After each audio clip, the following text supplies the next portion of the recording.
passer l'émotion de la perte d'un être cher, la question du versement de ladite succession va bientôt se poser. Aussi, mes propos vont s'articuler autour de deux axes. Comment s'enclenche le versement de cette succession et ensuite comment la succession s'opère concrètement. Alors en ce qui concerne l'enclenchement du versement de la succession, il faut tout d'abord naturellement prévenir un certain nombre d'organismes. Ainsi, la mairie, les organismes sociaux tels que la CPAM doivent être au courant du décès de votre être proche. Ensuite, il faut peut-être s'entourer d'un certain nombre d'intermédiaires. La première question, c'est est-ce qu'il vous faut un notaire? Le notaire est obligatoire dans 3 cas. Lorsque la succession comprend un testament, lorsque la succession comprend un immeuble et enfin, lorsque la succession comporte une donation. Hormis ces 3 cas, la présence d'un notaire n'est pas forcément obligatoire.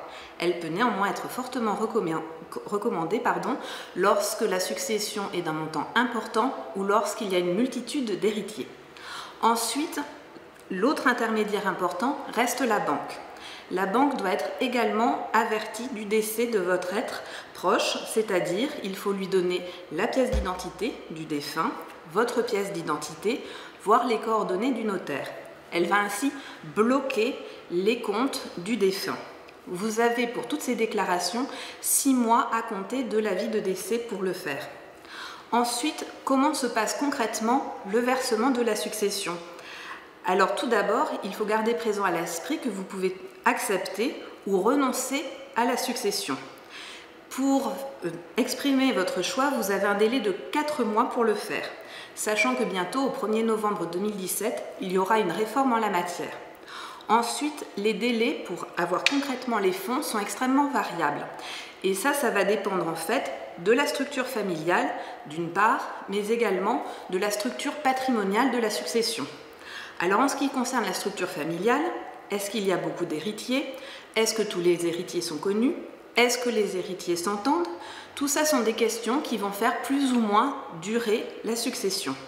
En ce qui concerne les comptes, naturellement, plus la succession sera d'un montant important, plus elle prendra du temps. Moins elle sera importante, plus elle sera rapide. C'est la raison pour laquelle les délais sont extrêmement variables et peuvent aller de 3 mois jusqu'à 30 ans en cas de grande difficulté. Il existe néanmoins le cas particulier de l'assurance vie, puisque là, pour l'assurance vie ou l'assurance décès, les textes sont extrêmement précis et prévus par le Code des assurances. Le Code des assurances nous indique que à compter de l'avis de décès, la banque dispose d'un délai de 15 jours pour demander aux bénéficiaires de l'assurance vie les différentes pièces nécessaires au déblocage des fonds et à compter de la réception de tous ces documents, le bénéficiaire verra dans un délai d'1 mois le bénéfice de cette assurance vie. À défaut, là effectivement, la banque peut être sanctionnée et devra des dommages et intérêts. Donc vous voyez, il y a de nombreuses possibilités de conflits en matière de succession. Ces possibilités de conflits se traduisent malheureusement par le passage judiciaire et c'est la raison pour laquelle les avocats du barreau de Limoges se tiennent à votre écoute pour vous aider dans vos démarches.